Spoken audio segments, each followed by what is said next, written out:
देखो जी, अगला जो हमारा ये टॉपिक है 3D प्लेन, 101% 6 मार्क्स का क्वेश्चन इसमें से आता है। तो कोई भी बच्चा अगर 6 मार्क्स लेना चाहता है तो ये एक ऐसा टॉपिक है जिसके जितनी ज्यादा प्रैक्टिस करोगे उतने आपके चांसेस बढ़ेंगे। ठीक है, तो इसमें आप पैरेलल पैरेलल एलिमेंट करना, मैक्सिमम इसके अंदर अपना देना 100%। कि आपने एक बार प्लेन कर लिया ना तो आपको प्लेन से 3D का मतलब, जिसको प्लेन आता है उसको 3D आता है। तो अब तक जो करा वो बहुत ही आसान काम था। अब जो आप करोगे वो सबसे अच्छे लेवल का काम है। एनसीईआरटी करा रहा हूँ और एलिमेंट के सारे टॉपिक करा रहा हूँ। आप एलिमेंट साथ के साथ करते रहना और लास्ट में अपने डाउट लिखते रहना। क्या करना है, एनसीईआरटी में करा रहा हूँ, आपने एलिमेंट के एग्जाम्पल कवर करने हैं सबसे पहले, पैरेलल पैरेलल। ठीक है, तो सबसे पहले हम समझते हैं प्लेन। प्लेन जैसा कि आपको पता है, प्लेन का मतलब हमारे पास प्लेन की जितनी भी इक्वेशन होती है, इक्वेशन ऑफ प्लेन, उसके अंदर क्या चीज होती है, हमारे पास जो एक्स वेरिएबल होता है, जो वाई वेरिएबल होता है और जो जेड वेरिएबल होता है। सबसे पहले तो हमेशा ध्यान रखना उन तीनों की पावर 1 होगी। उन तीनों की पावर क्या होगी हमारी, 1। जो जनरल, ये हमारी है general equation of plane. General equation of plane क्या होता है हमारा, उसके अंदर क्या होती है, जनरल इक्वेशन ऑफ प्लेन के अंदर हमारी जो इक्वेशन होगी उसमें x की पावर, y की पावर और z की पावर हमेशा क्या मिलेगी, 1। ठीक है, ये जो हमारी इक्वेशन है ये कार्टेशियन फॉर्म में है प्लेन की, कार्टेशियन फॉर्म। इसमें भी वेक्टर फॉर्म होती है, वेक्टर और कार्टेशियन, तो ये हमारी होगी कार्टेशियन फॉर्म। इसमें जो x, y और z के जो कोफिशिएंट हैं वो हमारे हो गए a b c। ठीक है, अब जो ये ए बी सी है, आपने ये देखना ये ए बी सी क्या चीज होती है। तो अगर तो इनके स्केयर का सम 1 आ गया तो जो ए बी सी है, if A square plus B square plus C square is to 1, then A B C जो होंगे are the D R's of normal vector to the plane. ध्यान से समझना ये मैंने क्या बोला है, normal vector to the plane. Sir DCs नहीं होंगे? ओ सॉरी, सॉरी सॉरी जी सॉरी, सर डीसीज होंगे। इक्वल, अगर नॉट इक्वल टू 1 होगा, अगर नॉट इक्वल टू 1 होगा तो डी आर होंगे। तो जैसे कि मैं आपको बता रहा था, जैसे मान लो ये बुक है, इस बुक के ऊपर मान लो ये एक मार्कर, मैंने ये मान लिया परपेंडिकुलर नॉर्मल वेक्टर है। नॉर्मल वेक्टर क्या होता है, मैं कहता हूं normal vector to the plane. इसका मीनिंग क्या होता है कि ये प्लेन है, अगर कोई वेक्टर इसके परपेंडिकुलर होगा तो ये वेक्टर नॉर्मल वेक्टर कहलाया जाएगा इस प्लेन की। समझ में आया पहली बात, normal vector to the plane, ये वर्ड मैं काफी बार यूज करने वाला हूं पूरे की पूरे टॉपिक में। तो normal vector to the plane का मतलब एक वेक्टर जो प्लेन के क्या हो, परपेंडिकुलर हो। ठीक हो गया। अब जो मैं ये बोल रहा हूं ना कि अगर एक्स वाई जेड के जो कोफिशिएंट है उनके स्केयर का सम अगर 1 के बराबर नहीं आता तो जो ए बी सी है वो डी आर किसके हैं, नॉर्मल वेक्टर के, मतलब इस व्हाइट मार्कर के। ठीक है, लोग बच्चे गलती क्या करते हैं, बोलते हैं ये डी आर्स है प्लेन की। जो ध्यान से नहीं पढ़ता ना वो हमेशा बोलते हैं डी आर्स किसके हैं, प्लेन के बोलता है वो। आपको मैंने किसके बोले हैं, normal vector to the plane के डी आर्स हैं। नॉर्मल वेक्टर मतलब इस मार्कर के, प्लेन के नहीं है।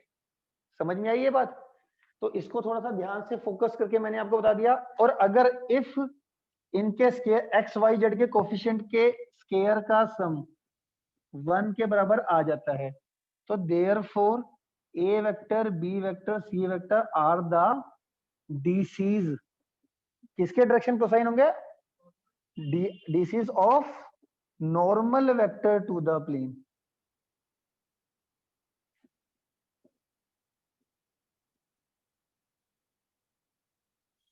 क्या बात समझ में आ गई है आपको? क्योंकि कोई ऐसा बच्चा जिसको ये बात नहीं समझ में आई तो मुझसे पूछ सकते हैं, बताइए। बेसिकली मैंने आपको सबसे बताया जनरल इक्वेशन ऑफ प्लेन क्या होती है, ax plus by plus cz plus d is equal to 0। यहाँ पे जनरली आपको x y और z का कोफिशिएंट कितना होता है, 1।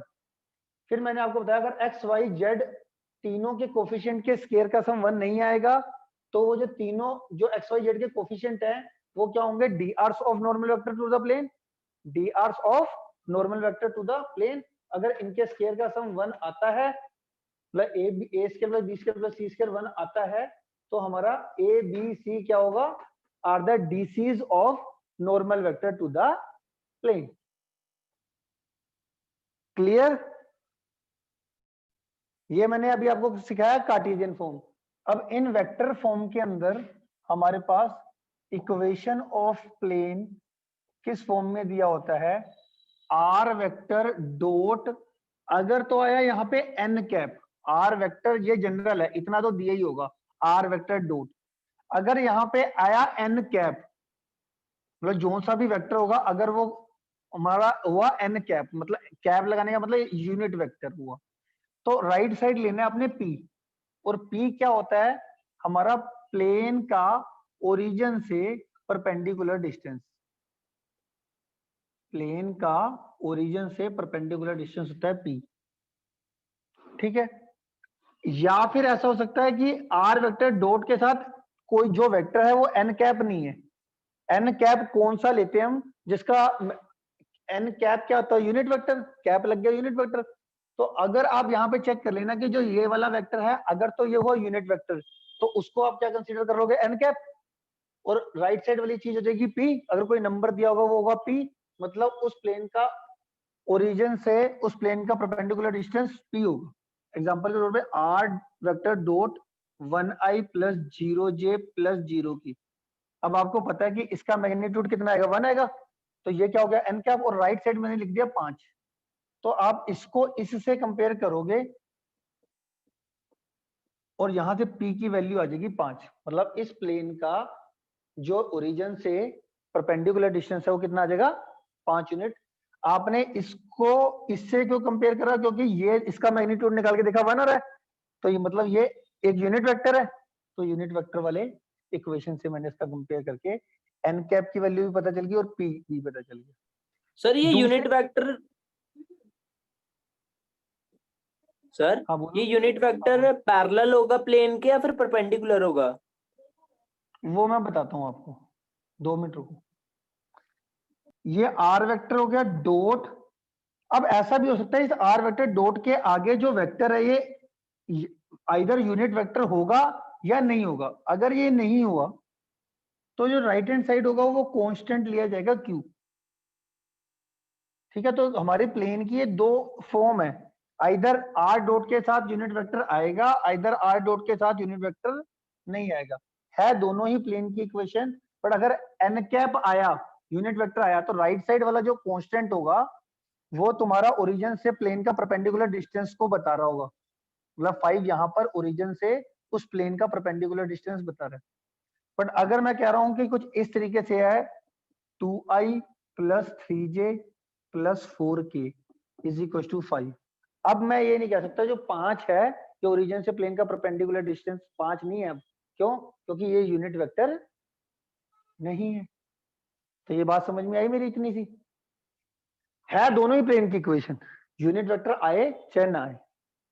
ठीक है? तो ये वेक्टर फॉर्म में आ गया। ये किस में आ गया? वेक्टर फॉर्म में।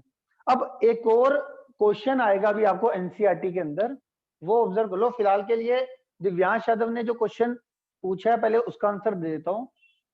उसने मुझसे पूछा है कि भाई ये जो एन वेक्टर है और जो एन कैप है ये वैसे जनरली कहाँ पे? एन वेक्टर तो मैंने आपको क्या बताया था कि प्लेन के जो परपेंडिकुलर जो वेक्टर होता है वो नॉर्मल वेक्टर होता है। इसी नॉर्मल वेक्टर को एन वेक्टर कहा जाता है। ठीक है? और एन कैप का मीनिंग क्या होता है? उसी एन वेक्टर की डायरेक्शन में, मान लिया ये मेरा एन वेक्टर है ये वाला, इसी एन वेक्टर की डायरेक्शन में अगर मैं एक यूनिट वेक्टर निकाल दूं, तो यूनिट वेक्टर कैसे निकालते हैं हम? एन वेक्टर अपॉन उसका मैग्नीट्यूड करके ऐसे निकालते थे ना। तो हमारा उसी की डायरेक्शन, एन कैप भी किसकी डायरेक्शन में होगा, एन वेक्टर की ही डायरेक्शन में होगा एन कैप भी, और उसको हम निकाल भी सकते हैं। हाँ भाई दिवांश यादव, समझ हाँ में जी आई सर। बात? और सर एक बात और, जैसे पी तो ओरिजिन से प्लेन तक का परपेंडिकुलर डिस्टेंस था, तो क्यू क्या है यहाँ पे? क्यू यहाँ पे कुछ भी डिनोट नहीं कर रहा, क्यू यहाँ पर एक जनरल कांस्टेंट है। ओके। पी भी नंबर है, क्यू भी नंबर है, बट पी का स्पेशली मीनिंग है, बट क्यू का ऐसा कोई मीनिंग नहीं। क्यू एक नंबर है, मतलब कांस्टेंट कह सकते हो, ठीक है। आर अब यहाँ पे कभी प्लेन का है ना वेक्टर? क्या, R R plane vector, vector. R vector R vector के बारे में क्या होता है, आर वेक्टर प्लेन के ऊपर कोई भी जनरल पॉइंट है उसका पोजीशन वेक्टर होता है आर वेक्टर जनरली। ये पूरी प्लेन की इक्वेशन बनाती है, बट आर वेक्टर अपने आप में सिर्फ क्या डिनोट करता है, प्लेन के ऊपर कोई भी पॉइंट है जनरल पॉइंट, उसका पोजीशन वेक्टर आर वेक्टर को डिनोट करता है, ठीक है। आगे चलते हैं। अब कभी कभार क्या होता है कि मेरे को ना ऐसी इक्वेशन दे दी ये वाली, अब ये क्वेश्चन आने वाला है एनसीईआरटी के अंदर, ध्यान से सुनना। मैंने कहा कि भाई मेरे को ना ओरिजिन से प्लेन का परपेंडिकुलर डिस्टेंस बता दो इस क्वेश्चन के अंदर। अब क्योंकि ये यूनिट वेक्टर नहीं है, तो मैं इस 5 को, इस कांस्टेंट को ये नहीं कह सकता ये ओरिजिन से प्लेन का परपेंडिकुलर डिस्टेंस है। तो सबसे पहले मैं क्या करता हूं, इस वेक्टर को यूनिट वेक्टर अगर मैं बना दूं तो राइट वाला नंबर तब तो हो जाएगा ना ओरिजिन से प्लेन का परपेंडिकुलर डिस्टेंस। तो ये मान लो एन वेक्टर है, तो मैं क्या करता हूं, एन वेक्टर के मैग्नीट्यूड से डिवाइड कर दूं, अगर मैं एन वेक्टर को उसके मैग्नीट्यूड से डिवाइड कर दूं, तो मैं क्या करूंगा, divide by 2 square plus 2 square plus 3 square plus 4 square के रूट ऑन बोथ साइड।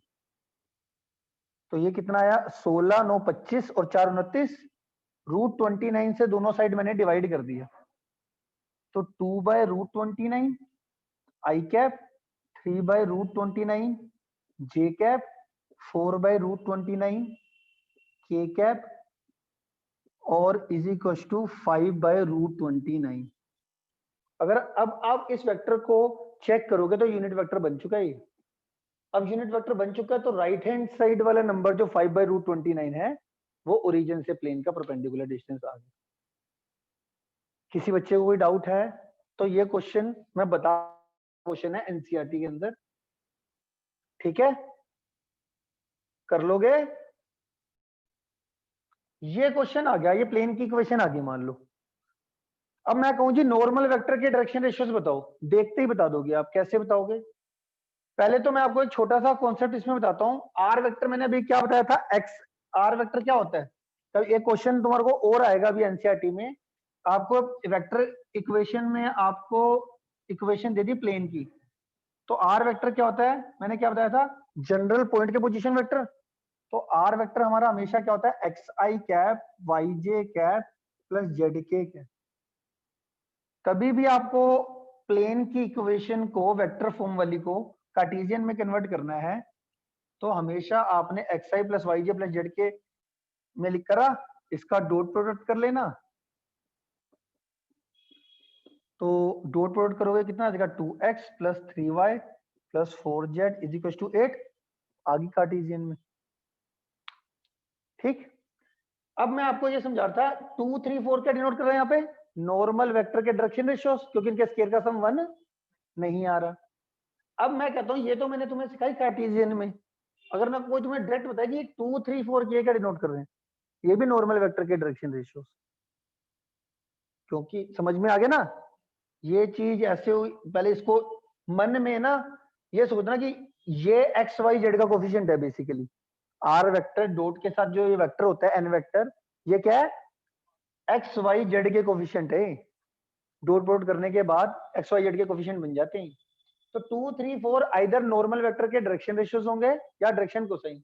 अगर तो वही इनके स्केयर का सम 1 आया तो डायरेक्शन कोसाइन, अगर इन तीनों के स्केयर का सम 1 नहीं आया तो डायरेक्शन रेशियोज। तो वेक्टर इक्वेशन से भी डायरेक्ट देख के अब आप ये बता सकते हो नॉर्मल वेक्टर के डायरेक्शन रेशियोज हैं ये, या नॉर्मल वेक्टर के डायरेक्शन कोसाइन है ये। वो डिपेंड करता है, अगर एन वेक्टर हुआ तो डायरेक्शन रेशियोज है, अगर एन कैप हुआ तो डायरेक्शन कोसाइन है ये नॉर्मल वेक्टर की। सर एक जनरल बात पूछूं? पूछो जी। सर अगर हमें रेशियोज गिवन, तो हमारा प्लेन का अगला आर्टिकल है, सबसे पहला article equation of a plane passing through a one point. इसमें आपको एक तो सिंगल पॉइंट चाहिए प्लेन पे इस आर्टिकल के अकॉर्डिंग, एक आपको नॉर्मल वेक्टर गिवन होगा हमेशा, एन वेक्टर, या एन वेक्टर दिया होगा या एन कैप दिया होगा। तो वेक्टर फॉर्म में इसके अकॉर्डिंग क्या इक्वेशन होती है, वेक्टर इक्वेशन क्या होगी इस आर्टिकल के according, r minus r1 dot N vector is equal to 0। यहाँ पे r1 वेक्टर क्या है, जो पॉइंट गिवन होगा उसके पोजीशन वेक्टर को मैं r1 वेक्टर कहूंगा। ठीक है, r वेक्टर तो छेड़ना नहीं है, r वेक्टर तो जनरल पॉइंट के पोजीशन वेक्टर है, ये तो एज इट इज रहेगा। जब भी हमारे को वेक्टर फॉर्म में इक्वेशन लिखनी होगी तो r वेक्टर तो जनरल लिखना है। तो हमारे को किसकी वैल्यू पुट करनी है, r1 वेक्टर की और n वेक्टर की। r1 वेक्टर कहां से पता चलेगा आपको, जो आपको प्लेन के ऊपर पॉइंट गिवन होगा। जैसे मैंने मान लिया कि एक प्लेन पे 2 3 4 गिवन है, एक पॉइंट गिवन है जिसके कोऑर्डिनेट क्या है 2, 3, 4, तो उसके कोऑर्डिनेट क्या बन जाएंगे 2i + 3j + 4k।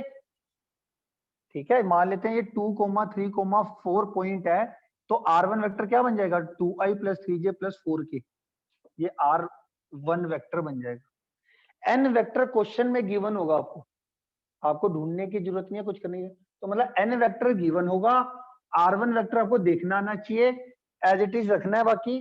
ठीक है, और सोल्व मैं आपको बताऊंगा कैसे करना है। फिलहाल के लिए आ गया समझ में आपको कि अगर एक प्लेन पे आपको क्या गिवन होगा, एक पॉइंट गिवन होगा और नॉर्मल वेक्टर गिवन होगा।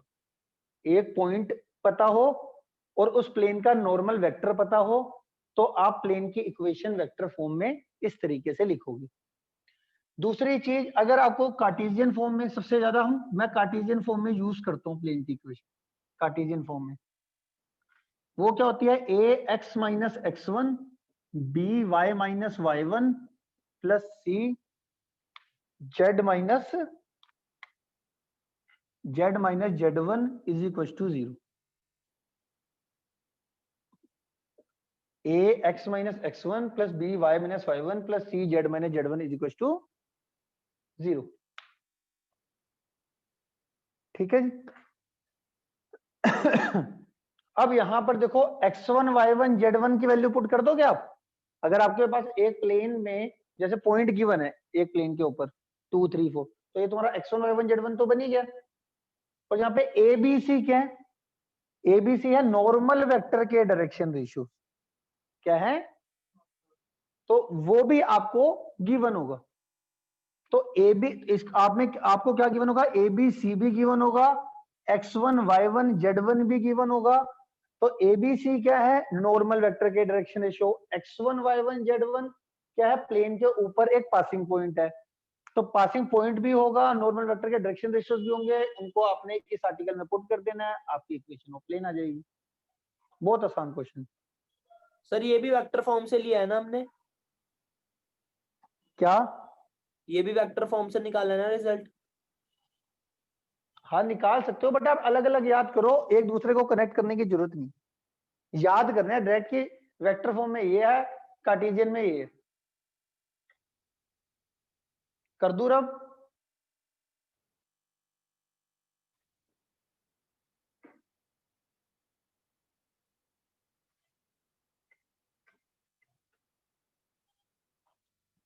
इसके आगे चलते हैं हम। Equation of a plane passing through 3 points.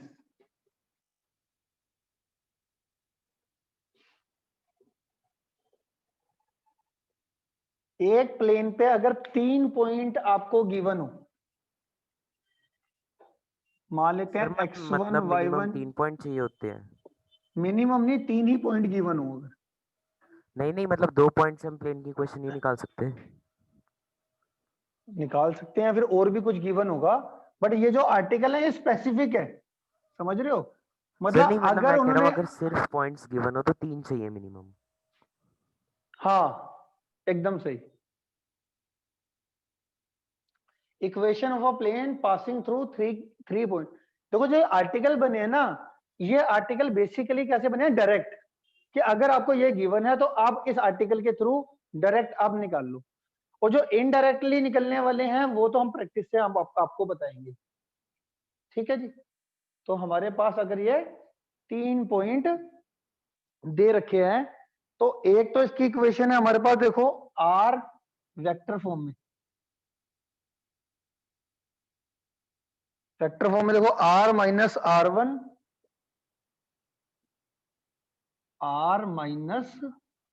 Vector dot R2 minus R1